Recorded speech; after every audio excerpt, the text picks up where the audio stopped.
معزز ناظرین، پہلے زمانے میں ایک بادشاہ تھا۔ اس کا ایک دربان ہوا کرتا تھا جسے وہ ہر وقت اپنے قریب رکھا کرتا۔ ایک دن وہ دربان بادشاہ سے کہنے لگا کہ اے بادشاہ سلامت، نیک لوگوں کے ساتھ اچھائی سے پیش آئیں اور برے لوگوں کو چھوڑ دیں۔ چنانچہ اس دربار میں ایک آدمی کو اس دربان پر حسد ہونے لگا کہ یہ بادشاہ کے اتنا قریب کیوں ہے۔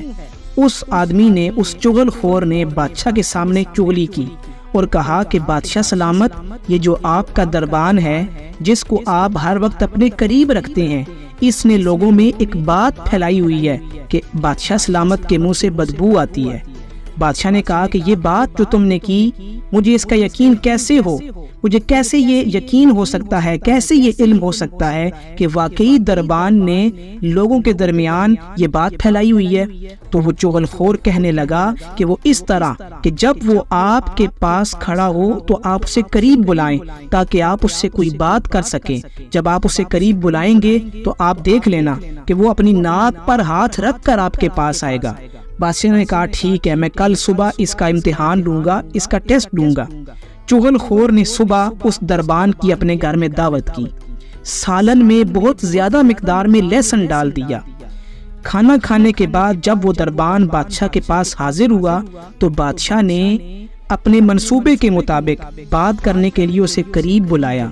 تو دربان نے اپنے منہ پر ہاتھ رکھ لیا کہ کہیں جو سالن کھایا ہوا ہے جس میں لہسن زیادہ مقدار میں ڈلا ہوا تھا تو کہیں لہسن کی بدبو بادشاہ کو تکلیف میں مبتلا نہ کر دے۔ تو اس نے اپنے منہ پر ہاتھ رکھا اور بادشاہ کے قریب آ گیا۔ بادشاہ نے فوراً کہا کہ جاؤ، دور ہو جاؤ۔ فوراً بادشاہ نے قلم دوات منگوائی، ایک خط لکھا، اسے بند کیا، اس کے اوپر مہر لگائی اور اسی دربان کو دیا اور کہا کہ یہ خط اور ساتھ یہ 1,00,000 روپے کا انعام فلاں آدمی کے پاس لے کر جاؤ۔ وہ دربان وہ خط اور وہ پیسے لے کر جیسے ہی باہر نکلا، وہ چغل خور اس کے پاس آ گیا اور کہا کہ یہ کیا چیز ہے؟ تو اس نے کہا کہ یہ خط مجھے بادشاہ سلامت نے دیا ہے اور ساتھ یہ 1,00,000 روپیہ بھی دیا ہے کہ میں فلاں شخص کو دے کر آؤں۔ تو چغل خور کہنے لگا کہ مجھے دو، میں دے آتا ہوں۔ چغل خور کے دل میں لالچ آ گیا کہ میں ان 1,00,000 روپوں کو ہڑپ کر لوں، ان کو میں اڑا لوں۔ اس نے وہ خط اور پیسے لیے، پیسے اپنی جیب میں ڈالے اور خط لے کر اس بندے کے پاس پہنچ گیا۔ جب خط اس کو دیا، اس بندے نے خط کو کھولا تو فوراً جلاد کو بلایا اور کہا کہ یہ جو شخص ابھی خط لے کر آیا ہے اس کو ذبح کرو، اس کا سر قلم کرو، اس کی کھال اتار کر اس کھال میں بوسا بھرو اور پھر مجھے لا کر دو۔ وہ شخص، وہ چغل خور کہنے لگا کہ یہ تو میرے خلاف سازش ہے۔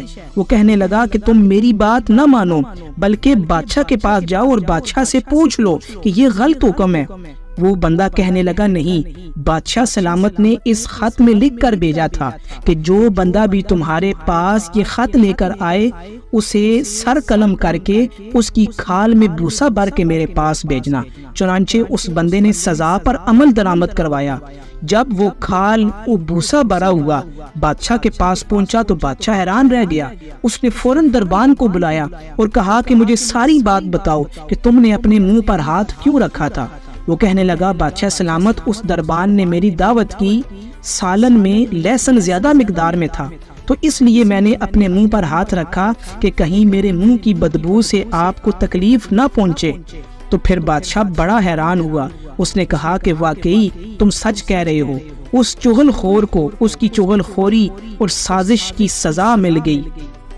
چنانچہ بادشاہ نے اس دربان کو اس کے عہدے پر واپس بھیج دیا اور کہا کہ اپنے کام میں مصروف ہو جاؤ۔ اور پھر بادشاہ نے اس دربان کو انعام اور اکرام سے بھی نوازا۔